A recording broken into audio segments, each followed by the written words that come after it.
Now, how does this help out?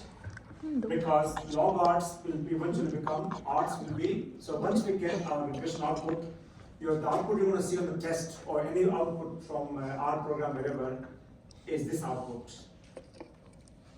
Because that's what the regression is. That's output. From this output, we convert into what we need. What we need odds. Once you have this log odds table, equation, you can find odds, which simply will be e to the power. Why e? Because we're using natural log. If you use a base 10, it will be 10 to the power. If you use base 5, it will be 5 to the power. But we will use e. By default, it's e here. So odd now becomes this.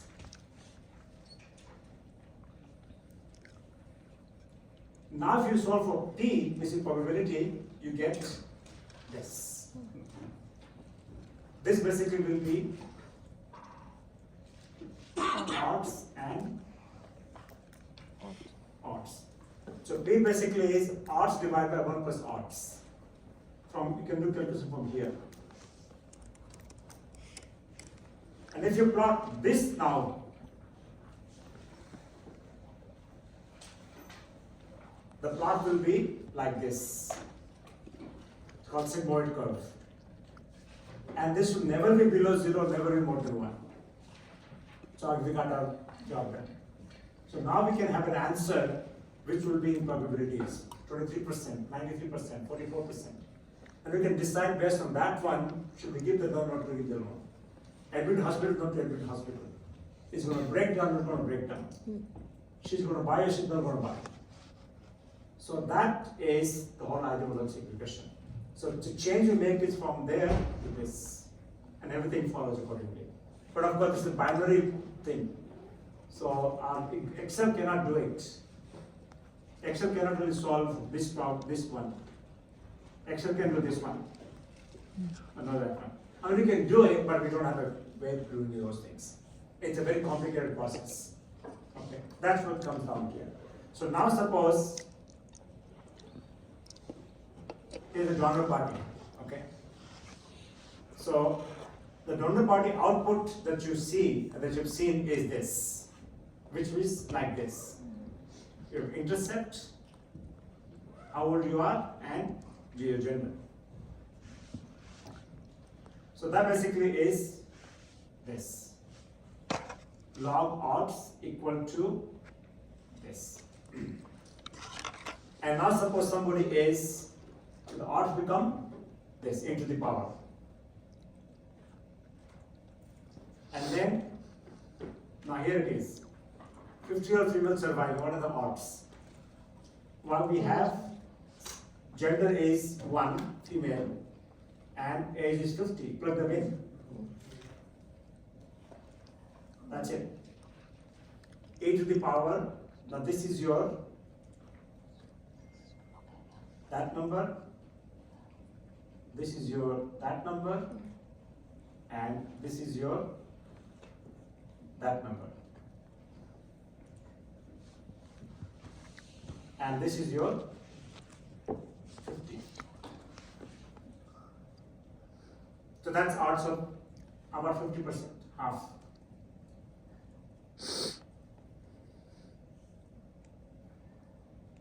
How about a 20-year-old person, a female?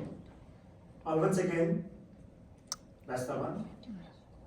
This is the same thing, same thing, this changed. 5.29272. What's probability of surviving for a 20-year-old female?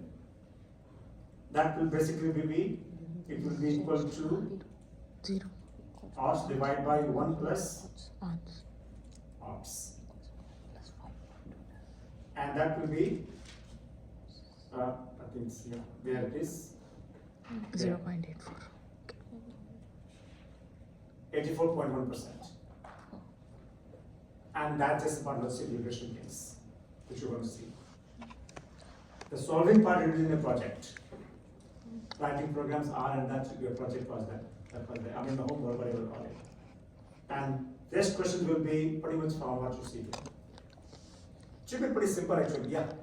How would we go about, right now we have 20-year-old female surviving. If it were just 20-year-old person, how would I go about that without mentioning male or female? Well, then you cannot, because it depends on gender, right? The whole idea of gender here. But can we add the probabilities of the two to get just the probability of a 20-year-old surviving? No, I mean that's. It's not logical. I mean, it's not a 50-50% weight. Mm. It's 50-50 weight. It's not, you know. Okay. But if we just have one independent variable like either age or sex, then if we're talking about like a 20-year-old, then we Yeah, then it doesn't matter. Then the but we just can age. just plug it in beta naught plus beta 1 x1, right? For a 20-year-old. Then this will go away. Yeah. That's it. Yeah, only one. So this could be suppose, let's just say about the COVID situation. Mm. You know, it's age dependent, not like gender dependent. So if you are 20-year-old or 60-year-old, 70-year-old, that matter.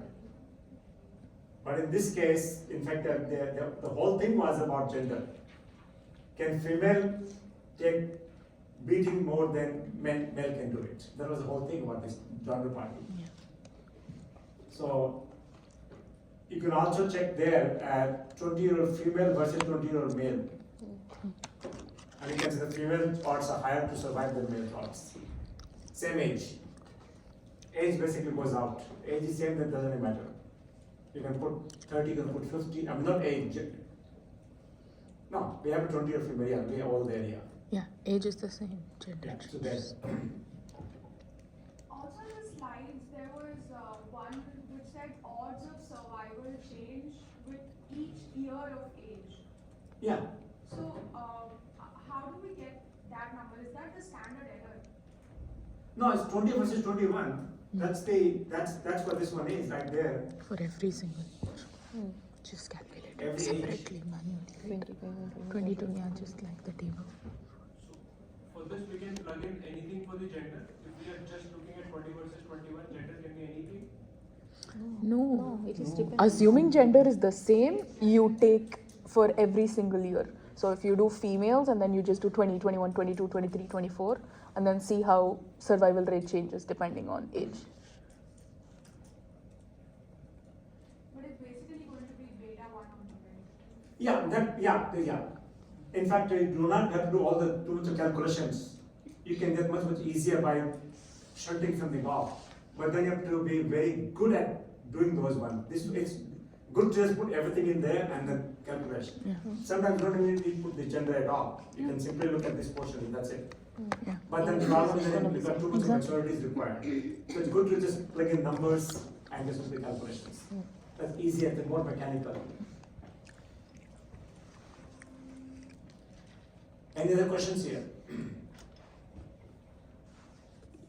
So that was basically about logistic regression. You'll have something like this one. And questions will be there, what are the probability of this thing, what are the odds of this thing, things like that.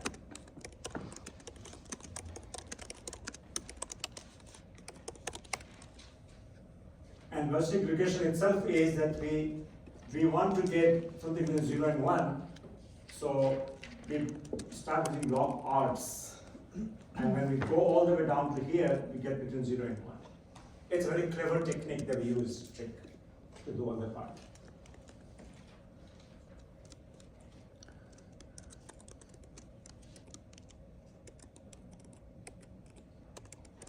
And also make sure you also understand the log functions and all that, because we have log transformation. So, and the quiz questions etc. should be called here, for instance. You have, let us say, in this case, your confidence interval coming out to be this. But that's again the log numbers, log transform. So the reverse transformation, and this simply become, if we do exponent e, then it will e to the power of those ones. Like that. Again, nothing special about these ones. Then you'll have questions about VIF also. Is it VIF, right? Yeah, those again not difficult questions. Variance inflation factor. This happens when you have, suppose, correlation. So suppose you have variables like x1, x2, and x3, independent variables. You're trying to find out are they correlated. is an relationship between these ones. So you can make this as your dependent variable, and these are independent variables, run the regression. Okay, suppose R square happens to be 0.90. That tells you what? That tells, yeah, There's 90% chance of finding the right answer. X2, X3 explain 90% of Yeah. 60%. say it again. X2, X3 explain 90% of Of X1. X1. Yeah, same thing, similar things here. So if these explain 90% of this one, which means this depends on these ones, right? Yeah. Think of the square feet by number of bedrooms. Okay, so R square is high. When R square is high, what happens to this number? It becomes High. big. Big. So it will be 1 over 1 minus 0.90, which is 10. That's quite high. So that's VIF is there. So R square is high, that basically means that VIF will be high. So they're pretty much the same things really, one connected, different roundabout there. Then you can compute X2 as independent and dependent, and X1 and X3. Then you find R square. Then you find the VIF. So you can do the whole, it's back and forth to combine this to that, this, that. There's a lot of permutation combinations we do. After doing all that one, we say, okay, the variables will be X1, X4, and X3 are the good variables, the remaining are the good. Then we run the actual regression and get the results of the real life regression. Before that, do all this, we should do all these things. How to change the proper variables, choose the proper variables. But we will also do in and out, P value in, P value out, and all that stuff there. So we don't have too many questions from there, but VIF for sure is there. Again, this should be pretty simple questions. That's all there is, VIF is there. If you know R square, then you know VIF. And there's no running programs obviously because you don't have access to R for sure.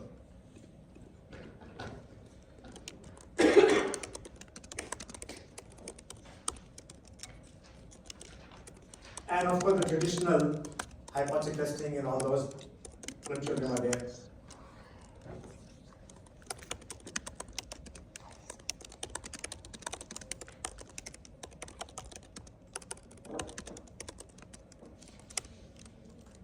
ANOVA again should be on the easier side. ANOVA tables, you know how to work with ANOVA tables. Degrees of freedom and all of that put together. That's ANOVA tables. So they're pretty mechanical questions also. Pretty like once you how to fill an ANOVA table. We have done many times and you have practice sets I've given you, you've given us the quizzes are there, so there's plenty of material for you to work on these ones. Lots of material to work on these ones. And then hypothesis testing. Confidence interval, all of that. So watch out for things that you want to watch out will be, as I said, before every test I say that in general, T versus Z. Read the question, do a plenty of time to work on the questions. And of course, don't forget, chi-square will be there too. I mean, that's again on the easier side. T versus Z. Read the problem slowly and decide where you belong. The standard deviation belongs to sample or the population. It will be very obvious. Now you have enough experience reading questions. Belongs to the sample, go for T. Population, go for Z. This is for the mean test. Proportion is always Z, because that's actually the normal binomial approximation. Always Z test. So the mean will be either T or Z.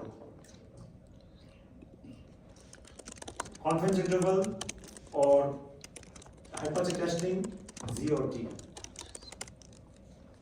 So mark that properly. So don't make that mistake which people have made in an early test with quite a bit of them, those ones. Pretty easy to do. So slow down, write down what's given to you, what's being asked there. And if you take a sample, whatever sample gives you will be either X bar or P hat or something like that one from the sample.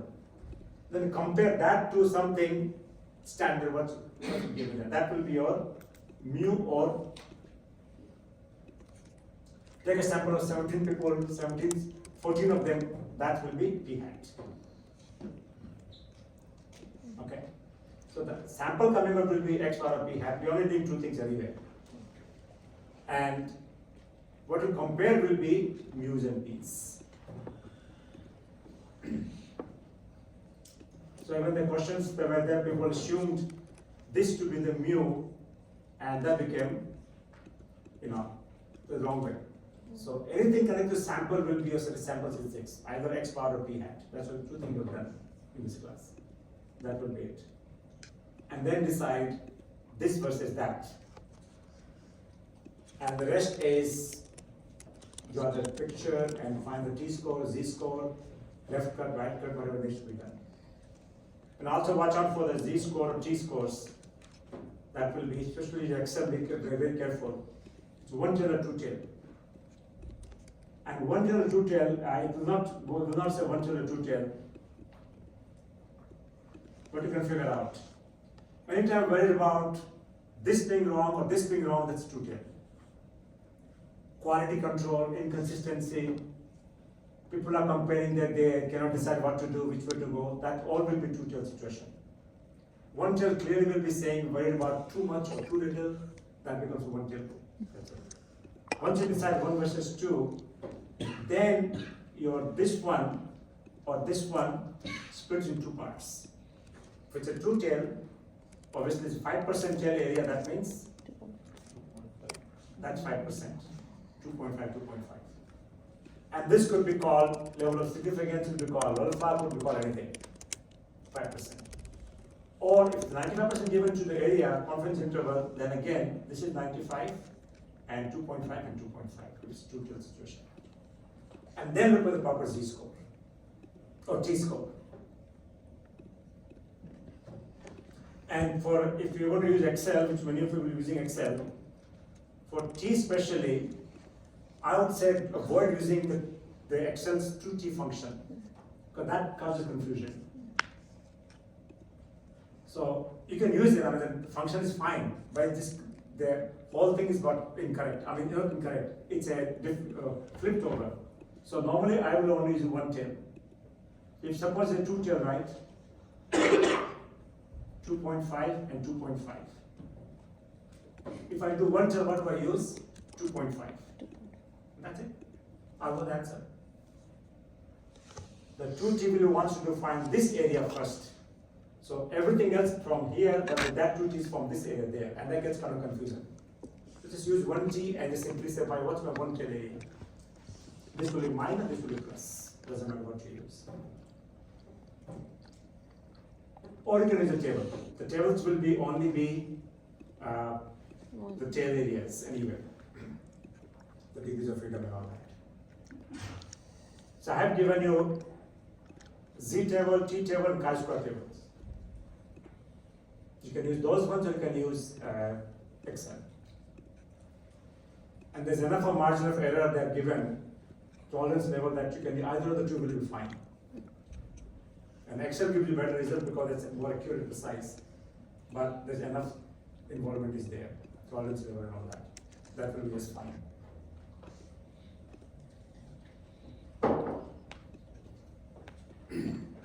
And again, remember a few things, which is p-value or t-stat or z-stat do not change.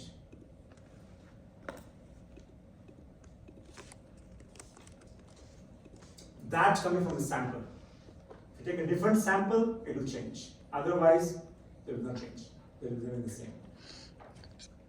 This is a simply random number that you decide what you want to do. You can make it 2%, that's significance level, or max type 1 error, or alpha, whatever you call it. You can make it 2%, you can make it 5%, you can make that part, whatever it is. It's a line that will keep on going this and that way. But these don't change. So compare these two. This again will be T critical also, T critical or Z critical. These will not change, they're only given by, I mean, they will change, because you decide what's gonna be there. So compare this to that. So if suppose the p-value is 2%, alpha is 5%. What's the conclusion? Reject, because p-value is inside alpha. If I change this one to 1%, now don't reject. This I can change around, that doesn't change around. Yeah, the very simple concepts, which of course, you learn after, going through problems and practice and everything is put together in class lectures. Once you get them, they're pretty simple. Getting them kind of trickier. So this is my 5% and my p-value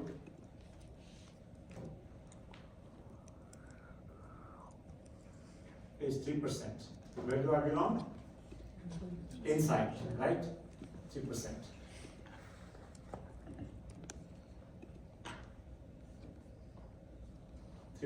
What's the conclusion? Reject the null. Okay. Then said, no, we don't have 5%. It's too high for us. Let's make it 1%. But what happens now? You made it 1%. Now what happens? We do not reject. The blue line doesn't move. Blue line is going to move if you take a different sample. And I mean, as I mentioned many times, the blue line is the weight of my cell phone. Is it heavy, is it light? Well, comparing to what? That's alpha. So my phone weight will not change unless I get a different phone. It's always the same. So p-value is probably finding what you found. The teachers say the class average is 90. You found class average of, let's say, 86. You took a sample of 30 people. Probability of this happening was 0.043%. Now the question is, you are called the professor wrong or on the professor right? That's the question. Otherwise, no inference here. This is it. If the class average is 90, probability of me getting a sample of 30, scoring 86, average is 4.3%. Is it reasonably high, reasonably low? Shall I call the person right? Shall I call him wrong? That depends on what my risk level is. If it's a 5%, teacher is wrong. If it's 2%, teacher is not wrong. But this is constant. This will not change. Unless you take a different sample. Okay? So the math part is obviously, you have to by now, it's a pretty simple part. Your sigma x bar, sigma p hat, that's all very clear. The confusion part will be what I'm going to explain here. If you clear this thing out of the way, then it's pretty simple. Everything's pretty simple. Falls in place very nicely. If you get stuck in this roundabout here, this versus that one, which happens to memorize things. Memorization is the worst thing for hypothesis testing. You never succeed because it gets very confusing. There's so many different combinations going around there. If you understand the picture, you'll be just fine. Okay, anything else here?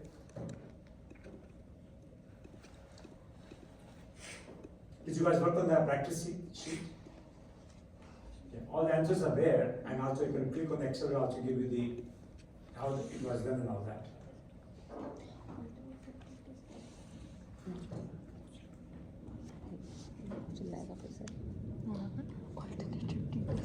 So let's just say I'm not hypothesis.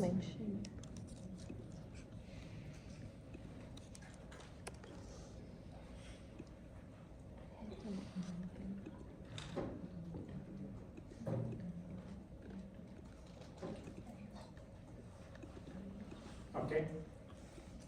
And I took a sample of suppose n equal to 30 and x bar was, let's say, 408 and probability of x bar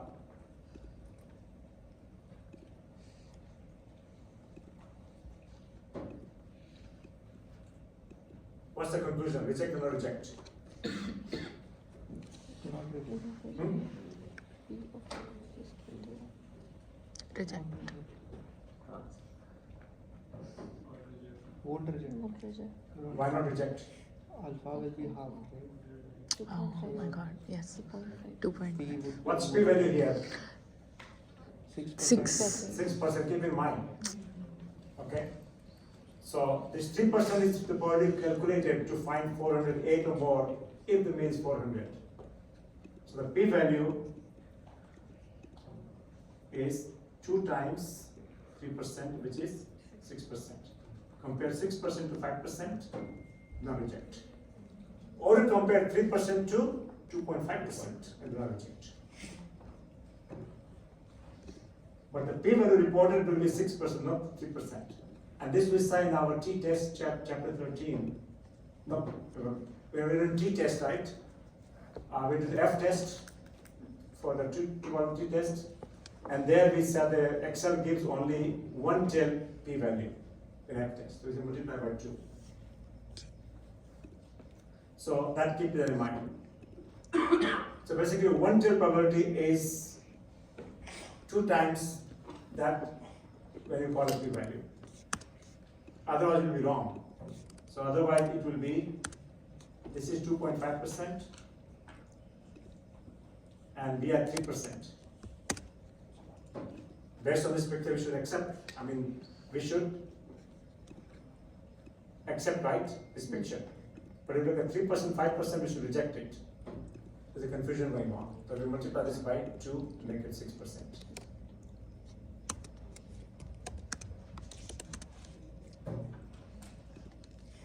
How about type 1, type 2 error and all that? All fine? Type 2 error. Hmm? You can explain that. Okay. So type 2 error basically is, the idea is very simple, that what's the problem that something's wrong and I get a good sample and it tells me everything's fine. That's what it will come down to. Let's suppose, give another example, suppose you want to open a restaurant. Okay? And you take a sample, suppose there's 60 people, that's 30 people, and you're saying that if my sample mean is more than $12.75, I'm going to open the restaurant. That gives me enough confidence that my restaurant will succeed. So a person on average will spend $12.75 in a restaurant, you're happy with it, based on small sample. So so basically your cutoff is 12.75, and more than this you're fine, less than that you're not fine. So this is all fine. But what if suppose people actually are willing to consume $15 in the town? Okay, let's say this is the whole town. And if I ask everybody individually and take the average after $15, that should make you very happy. Because my only target is $12.75 or more, I'll be happy with it. Okay. So what happens when I take a sample of 30 from this population and this happens to be 11.90? What will I think? I would think that people are not willing to spend money. I want 12.75, only got 11.90. So I say, you know what, let's not spend money. Looks like we're going to fail. You committed an error. What's the error? The null actually is wrong, it's supposed to be 15. But the sample showed is like this. So you don't open the restaurant. That's type 2 error. So you have a cutoff. If it's more than this, I'm going to do it, otherwise I'm not doing it. What if it is more than this, but shows less than that? Then you realize you made a mistake. That's what type 2 error is. So, any questions on this concept part of it? So, calculation wise, it will be like this. Now, this is the mean is 15. What's probability that you're going to get 12.75 for less? Here, open the restaurant. Oh. Do not open the restaurant. Do not open. Do do not open the restaurant. Which is a mistake because mean is 15.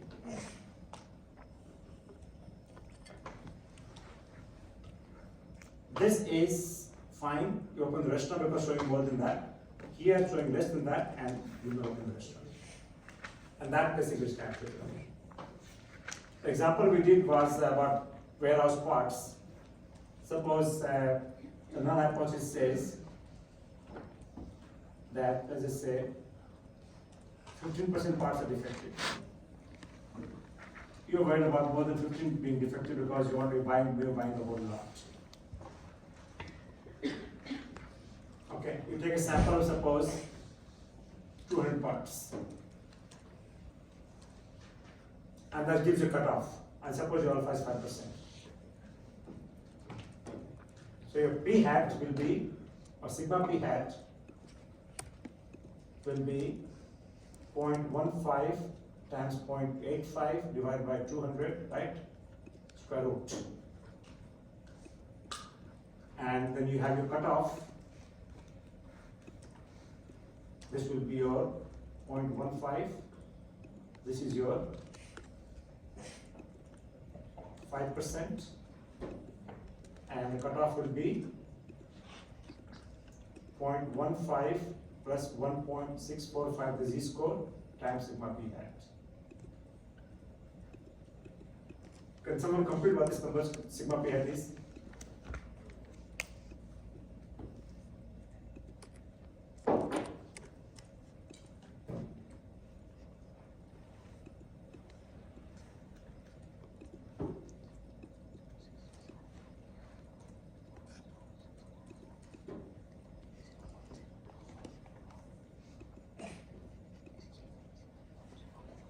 What's sigma p hat?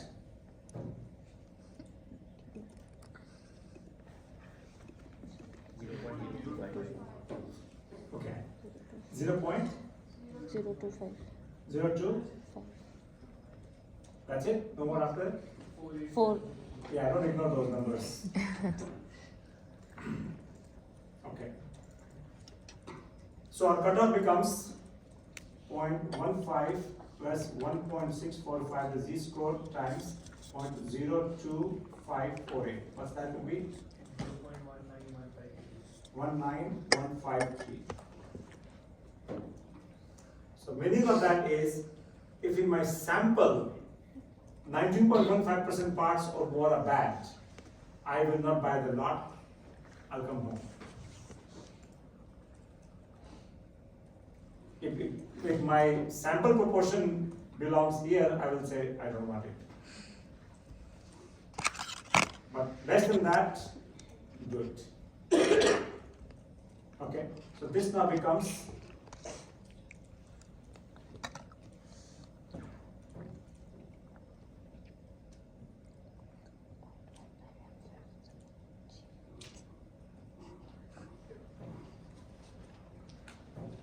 .19153. About 19.15% parts or more bad, you don't want the lots, you'll come home. Less than that, you bring it. Okay, that's what it will. Now suppose you're doing your own work, because in a sampling, wrong things will happen. You may get parts with only 14% defective. You are really very happy, made lots of money. The parts which are like 18% defective, you will make some money, but at least made some money. What if suppose at 22% or more parts bad, you want to start losing money? Would you like to buy the parts which are 22% or more bad? No, right? Because that's you're losing money. So you're saying, what are the chances of me losing money in this business? Which means the warehouse parts are 22% defective, and I somehow get a wrong sample and bring the parts home. Then realize I made a big mistake. So when will that happen? That will happen if a sample shows these many bads. In your mind, parts are good, let's take it. That's time to error. So, to do that, now your population actually 22% defective, and you want to get a part which are 0.19153, that will be your type 2 error. That's it. What has happened is that parts are really bad. The sample I picked showed me only 18% effective. In my mind, yeah, it's a good lot because my cutoff is 19%. I bring them home. And then you realize they goofed up. So the null was actually wrong, but you made it right. Null is false, should have rejected, you didn't reject it. That's type 2 error. Type 1 will be null is right, the parts are good, but your sample showed 20% defective. You say, no, that's too many defective, I don't want it, because that's a cutoff. That's type 1 error. The type 1 error will be something is good, you say it's bad. Type 2 will be something bad, you say it's good. Keep it like that way.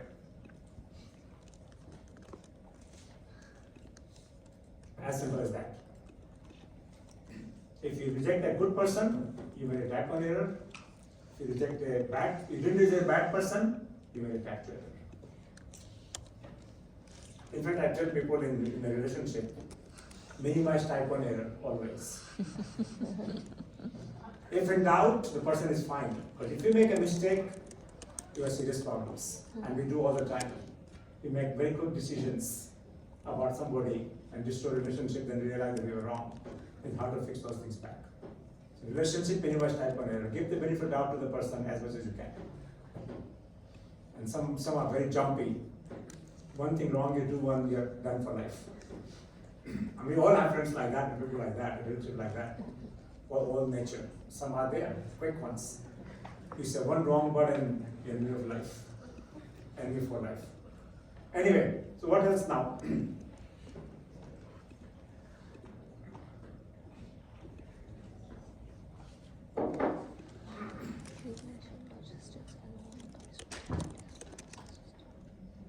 Big type 1 error makes you forgiving.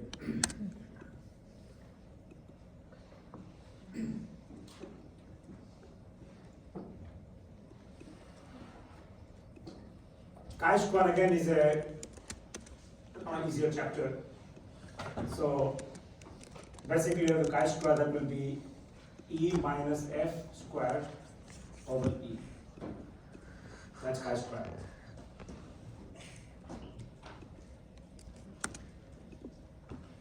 E is expected, F is observed.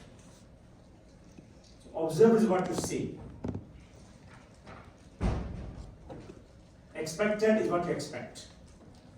So if suppose in my class I gave 30% A's and 40% B's and 20% C's and 10% F's. Okay? If grade has nothing to do with gender, if suppose I have 40 male and 30 female, how many males should get an A?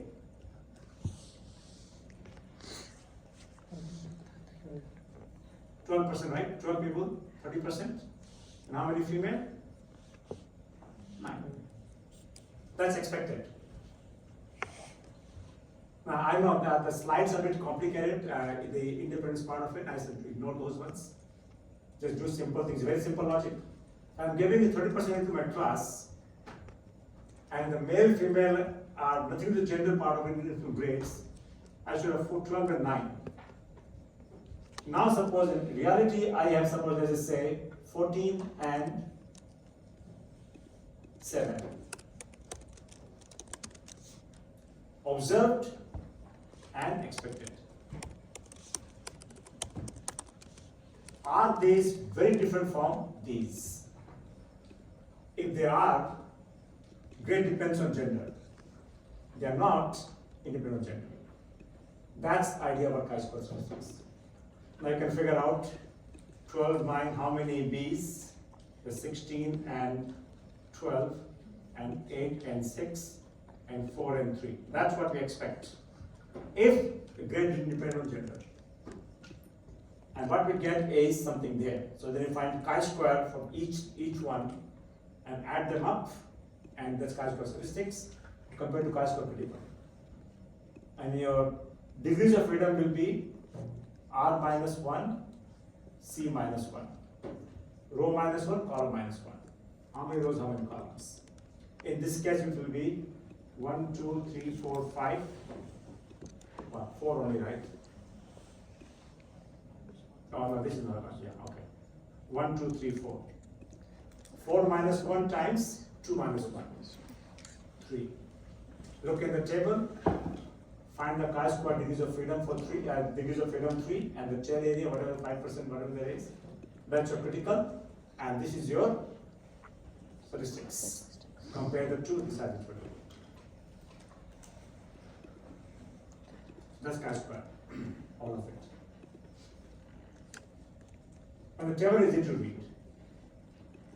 Let's have a look at the degrees of freedom and the tail area.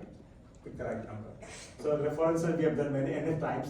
When degrees of freedom is 2 and alpha is 5%, the T chi-square critical is 5.991, right? From the table there.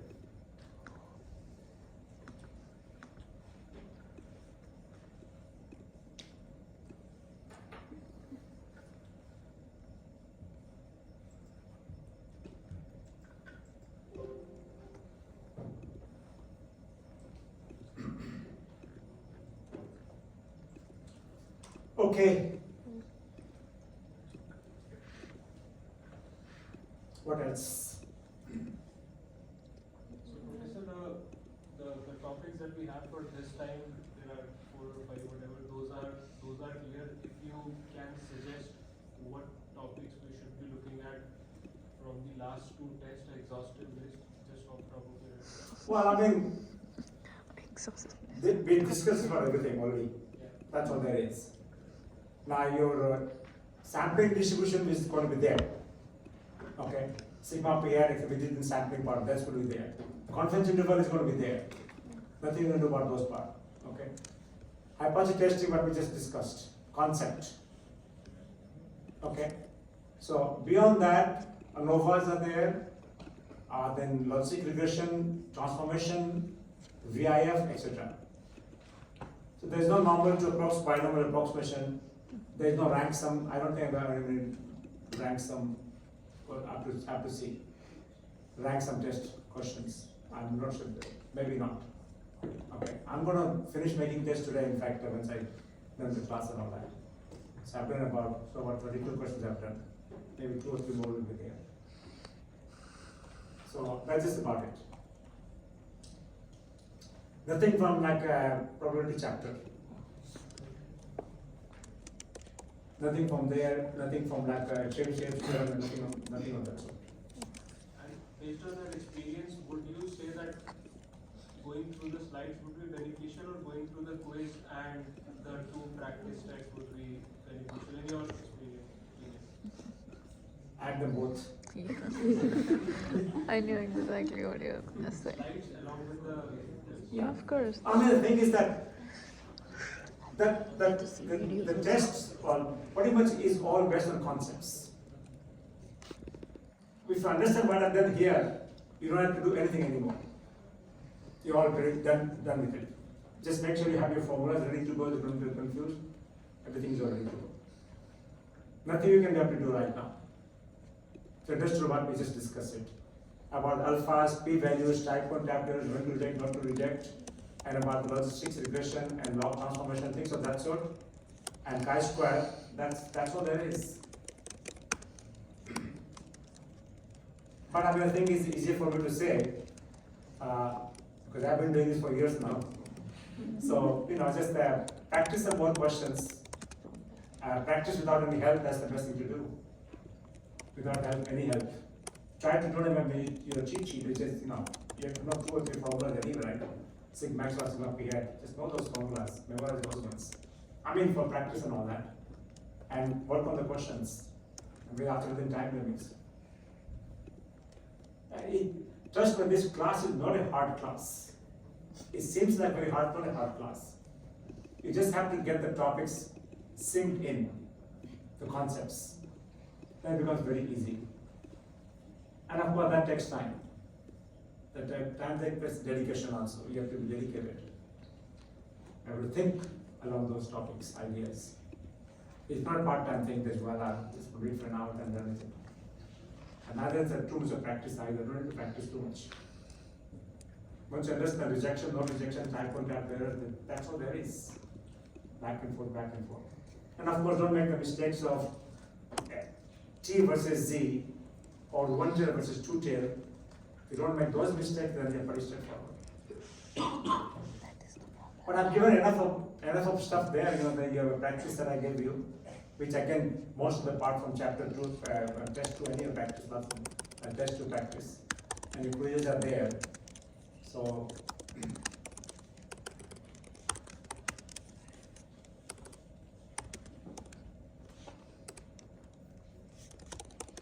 In the practice set, it's written like what's the Z-score. So does that mean critical Z-score or like it will be explicitly mentioned or Z-stat?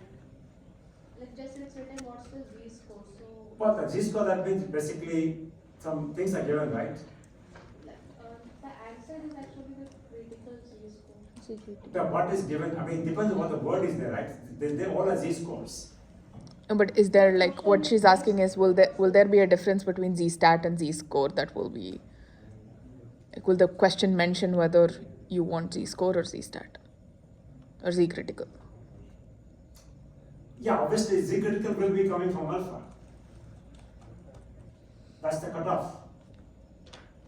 If the question is what's the Z-score, Ah. that means Yeah, but what's the Z-score? What's the height? Tell me, give the answer. What's the height? No, what she's asking is when the question says Yeah, but I what need is to the know what Z-score? Read the wordings. So, The so in your practice set, in the practice set actually the question is just what's the so Z-score. let me, But there's something given before that, right? So that means Z-stat we have to calculate. sir, Z-score is a very generic term. Everything is Z-score. Okay? She's Z-score is correct, also yeah, it's Z-score. confusing. in your practice set, like in set 1, you've given a question where you've given like the advertising Sample, agency yeah. has a probability of some 33% and the sample has like 29.8% 8%. Yeah. probability, and you just mentioned like What is the Z-score. Z-score? That's it. So the question is is- whether you that's go Z-score. for Z critical or you go for Z stat. The thing that is, don't confuse with those things. Okay. Okay? Give me what is given there? The media claims that it has at least 33% of market share in advertising, and the agency does not believe it true. It takes a sample of 280 and finds the market share to be 29.8. Okay, so this is it. Yeah. 0.33, 0.29. That's Assuming the alpha Z-score is- right here. This is it. So assuming alpha to be 4%, Yeah. what is the Z score? Now in the solution you have taken 4% as the Z score value. Yeah, so are you asking us for Z-critical or Yeah, Z-stat? that's the question. Okay, so you have to explain the whole thing. Think now. What you're asking here. Okay, now it makes more sense. Okay. You've given alpha is 4%, Yeah, and in the solution you have taken like the Z score of that 4%. okay, that will be Z-critical. Z critical. Yeah. Yeah. You've just mentioned Z score, you've not mentioned Z critical. That's why Yeah, the those confusion. things will not be there, yeah, no, that will just fine, yeah, these are practice things, yeah. That's- Yeah, that must be, it should be, if it's a, ideally speaking, that should be actually that number, Yeah. yeah, Yeah. Yeah. okay?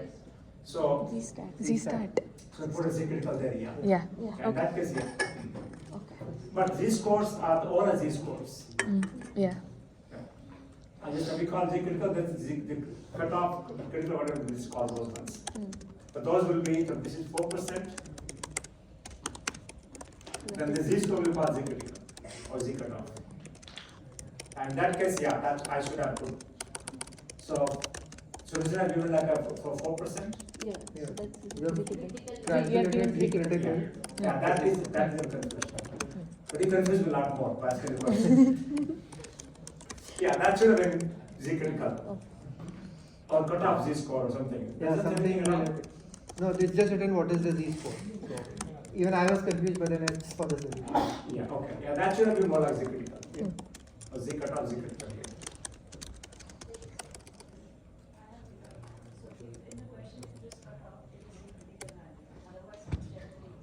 Yeah, cut off. If There he is no says, z-score. yeah, It's either z-critical or z-score. yeah. Okay, If he you're says, putting too much into it. Okay? Exactly. Think of this as the type, okay? these are too many But- what ifs. Critical, cutoff, If he says you cut know, off, basically says anything past that is I wrong. read z-score, I also Okay, that's it, yeah. z-stat. And because that's the alpha one. was And already z-stat given, why comes would I from the do samples. alpha again? They can call, I'm- they You call have all z, the values. they right? call You this have one, 0.29, they call z-stat, When you No, ask for A z, minus when you ask minus. z-score, And there's a z your critical mind goes to To z go for the critical. all the stat. z-scores. You Ah. don't go for critical. Oh, I go for critical. You go for All the I go critical. for z-scores. critical. But we define them just Logically, you go separate for to stat. z-critical and Z-score, you won't see z-critical. So z-critical. they come from the sample. Because Z critical and why we ask Z-critical Z is critical. z-critical is again relative, right? Because, And this because comes he from- does do that. He does give those questions where he says go to the table. We can call z cutoff, z critical, anything, they come from alpha. And this is the one, so z star is what we get. And this is our benchmark, reference point. Yeah, if it's a pass z critical, you reject. Past means pass on right side, pass on left side, both sides you reject.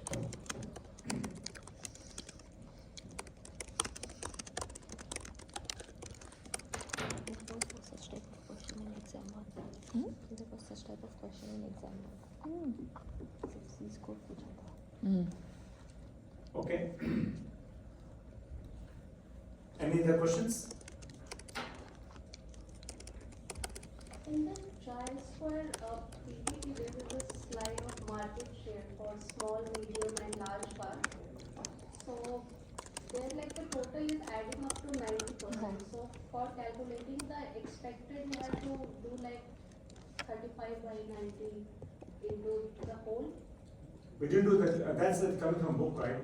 That's in PPT, I was just looking at that. The market share of, Small, medium and large car. I think they're just probably just an example to show what those things are, right? So, But normally it should, It's 90. it is coming to 90%, so I'm just asking in this case to calculate. 90% cannot be the right answer because they have to have 100%, right? Yeah, it's 90, 35, 35, 40, 90%. 15. 35, 40, 15. Mine is 35. 90. It's 35% for small, 40 for medium and 15 for But large. what do you do?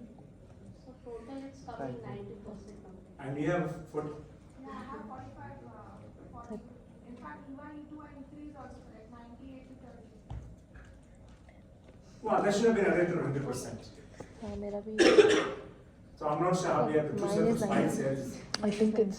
I think it's just an older PPT. Yeah, older PPT. Older Mine is PPT. You also must have 90. downloaded the version before he updated it. Yeah.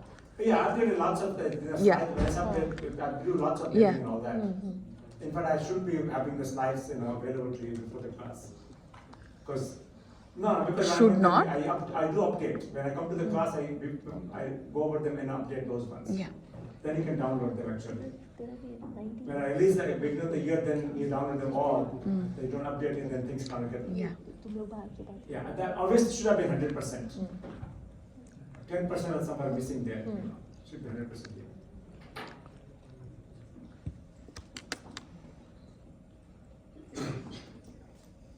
So any plans for winter break? Going home, going traveling? Yeah. Where are you going? I mean, nice. What about you, Professor? We'll be traveling, Okay. going to Spain. Ooh, that's nice. I was working on that right now. For 10 You're days. working on that too. That's work too. But when you organize a trip on your own, That's well, when I start working on it, mostly my wife is doing most of the work and my son is doing most of the work. They are the people who like travel and I'm kind of I don't know kind of person. Got it. So, when you travel international countries, it's very not easy. Yeah. You have to look at a SIM card for how you get phone lines there. And staying in some places, Spain basically, there's all Spanish names, Spanish. which are hard to understand, because the road street names makes no sense at all. Yeah. And there's just the real street names and all that, so how far it is, how to go from there to there, it's a lot of it. It's easier to simply find tour operators say, okay, well, we're going to go there and organize it. When you do on your own, it's a huge amount of work. True. But then after we'll be here, so. Yeah. And then going to Florida in January. Oh, I'm also going. And we're waiting to think too.